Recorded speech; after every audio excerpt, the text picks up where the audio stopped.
So my new wind mill has arrived from eBay. It's very nicely packaged. I haven't opened it up entirely yet, but it's packed in a styrofoam inside container and much improved over the original package of the first machine I had. A couple of things stand out here. The bearings on this new rotor are sealed type bearings, whereas the original turbine I had, the bearings were not sealed and they failed quite quickly. One thing I noticed though in just turning the bearing, there is a definite feel of roughness, so I'll have to keep an eye on that because complete bearing failure will result in the rotor tipping and possibly contacting the tower and causing serious damage. Another change from the original wind turbine is the yaw bearing.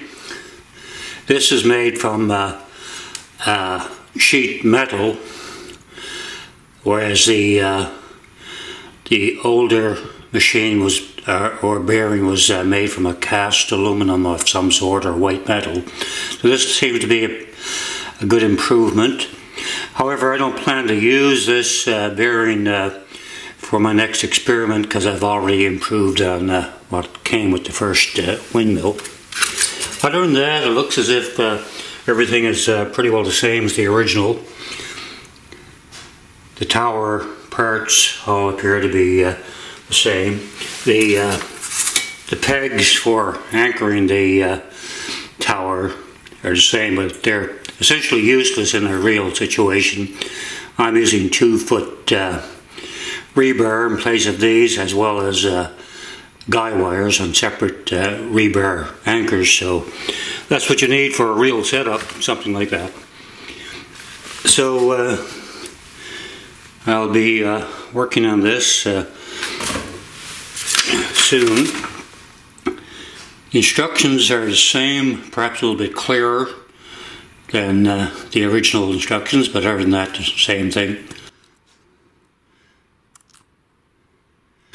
So we have what we need now to get on with the experiments.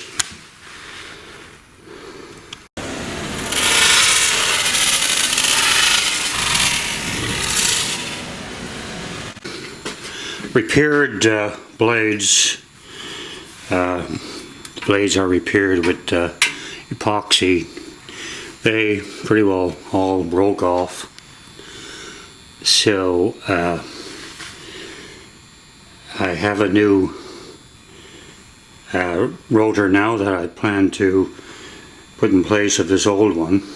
Everything else will stay the same pretty well. I might have to replace this bent up spring arm, and other than that, the overspeed control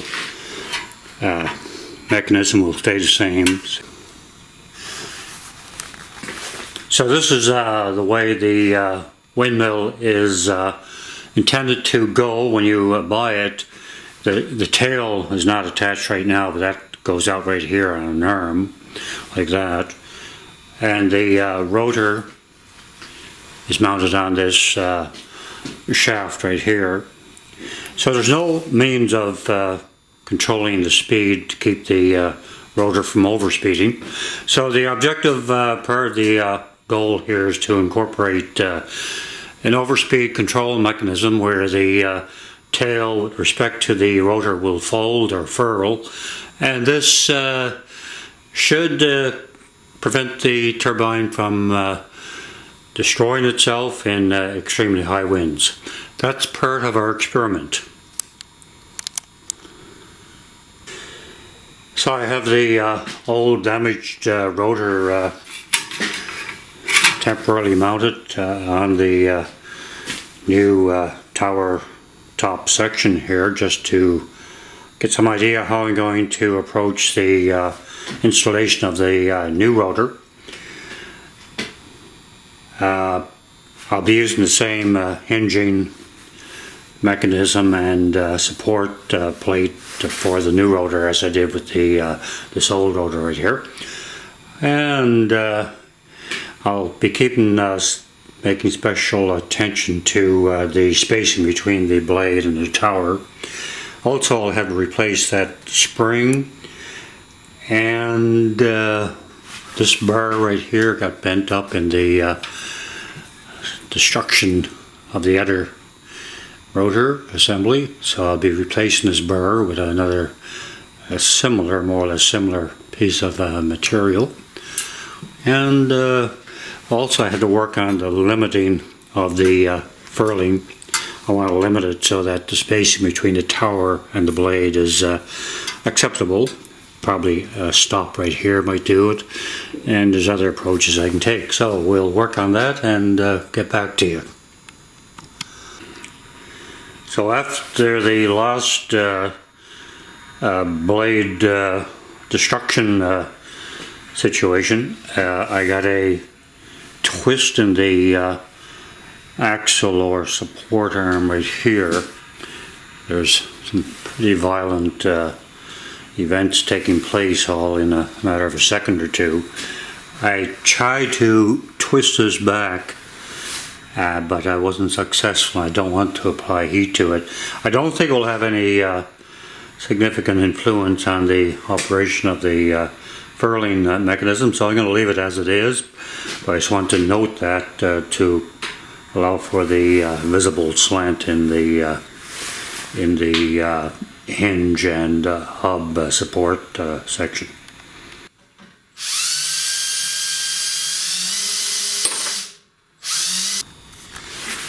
So I have the new rotor mounted now, and installed a limit to the degree of folding or furling that can take place.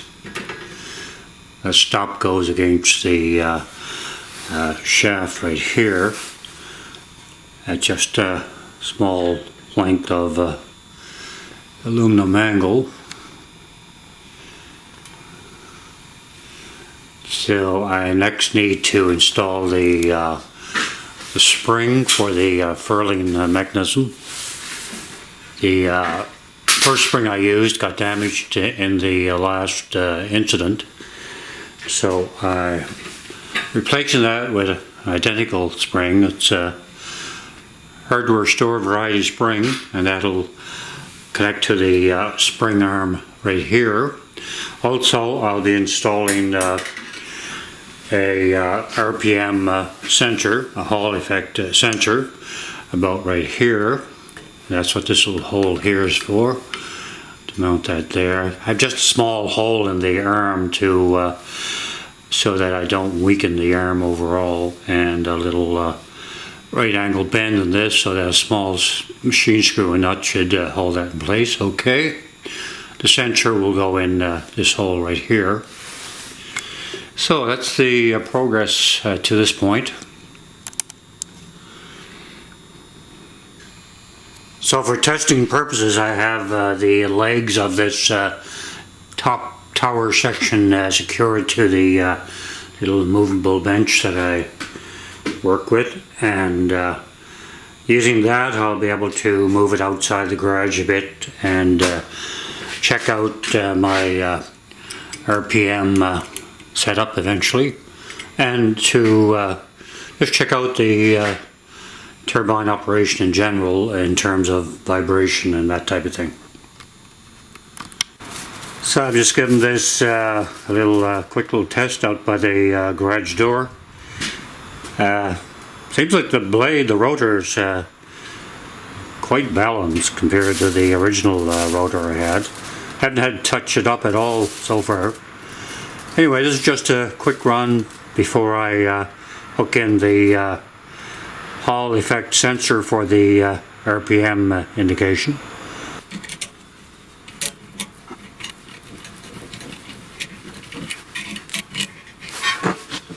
This is how the new rotor is mounted on the wind turbine.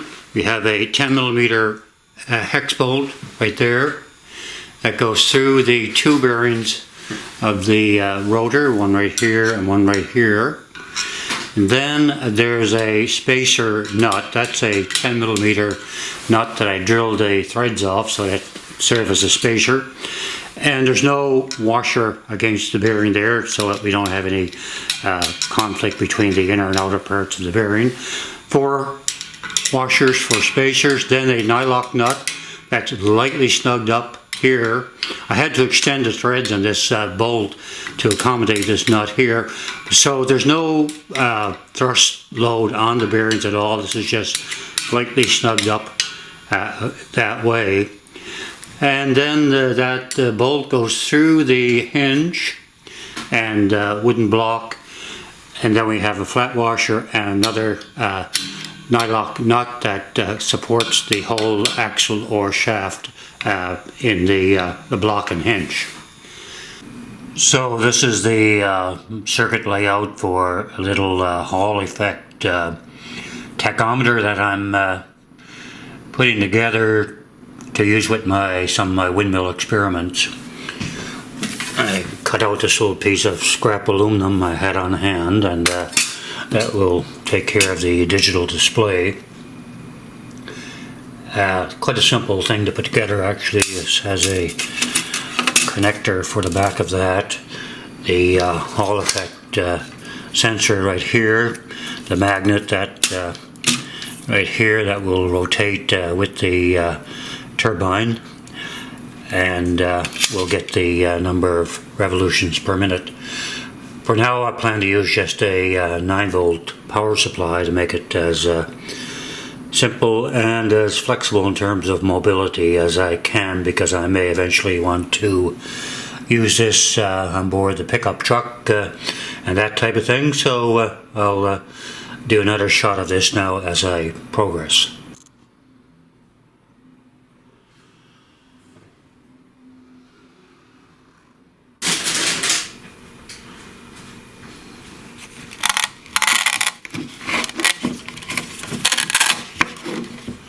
And Velcro right here.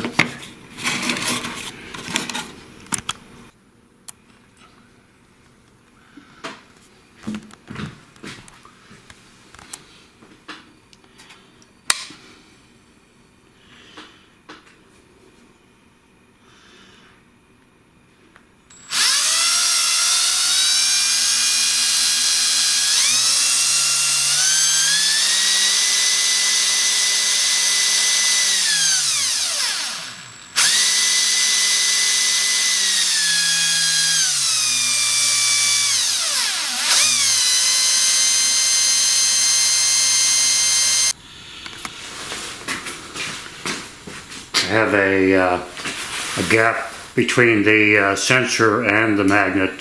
It's about 3/4 of an inch, 5/8, 3/4 of an inch, and appears to be quite reliable. I had to put a bit stronger magnet in place there. This is the magnet that came with it, so I put a stronger rare earth magnet on the rotor there. Right now it's just held there by magnetic forces, but I'll be epoxying that in place shortly.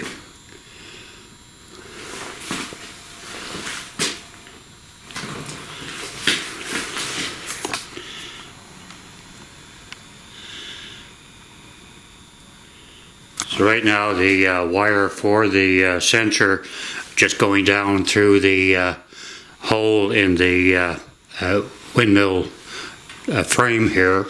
So there will be, of course, some winding up of the wire, and I'll have to keep an eye on that as the testing proceeds. So to interconnect the RPM sensor, this Hall effect sensor, to the display inside the house, I'm using some cable that I salvaged from an old security camera system, and it's working quite well. I don't think it's intended for outdoor use, but I think it'll more than serve the purposes that I have for the experiments. I have right now about 100 feet or so connected, and the sensor and display works just great with that.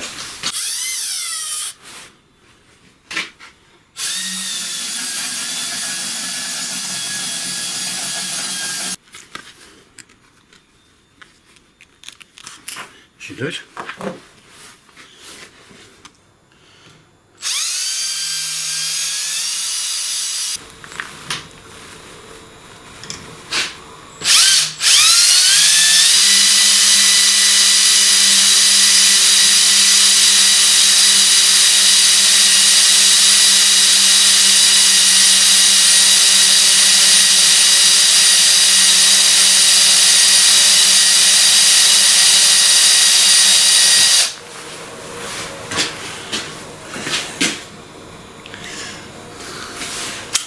So I'm putting the drill on the higher speed setting.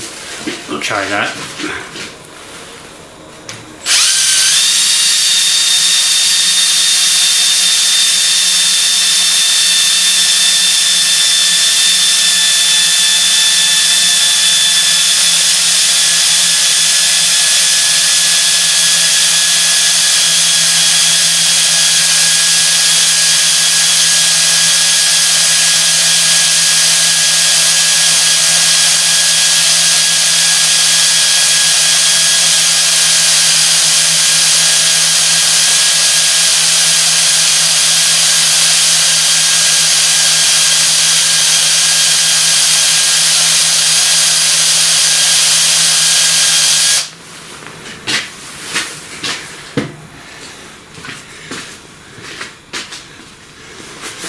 I was hoping to get higher than that, but not too bad, I guess. I think I have all the screws and nuts and bolts tightened up. Also, I have a stop here so that the furling of the rotor is limited. I'll try to do that here. Like this. Comes up against that rod. So that limits the degree of furling, and with luck will keep the blades of the rotor from hitting the tower. This is a new rotor. I ordered a new one after the last one pretty well self-destructed. I'm using the bearings that came with this new rotor. They're not great bearings. You can feel a roughness when you rotate them with your finger. But I'm going to give them a try, but I'll keep a close eye on them because I do have replacement bearings that I think are of better quality. Everything got kind of bent up in the first two runs of the machine. You can see this tilted down right here. I believe the rod in the hinge itself even got bent and twisted a little bit. So I'm leaving it as it is. I've replaced the spring mounting bar right here with a different one, and that also serves to mount the RPM sensor there. So I believe we're ready to set it up. I'm going to leave it up and give it a try to check the RPM sensor, but I don't think we have enough wind today from the right direction to give a test of the furling action. So I will likely bring it in until I see good wind coming, because we have a lot of icing lately and I don't want to have complications for the initial testing. The goal is to see if the incorporation of the furling mechanism will give this decorative type of windmill a chance of surviving in the high winds that we get around this area.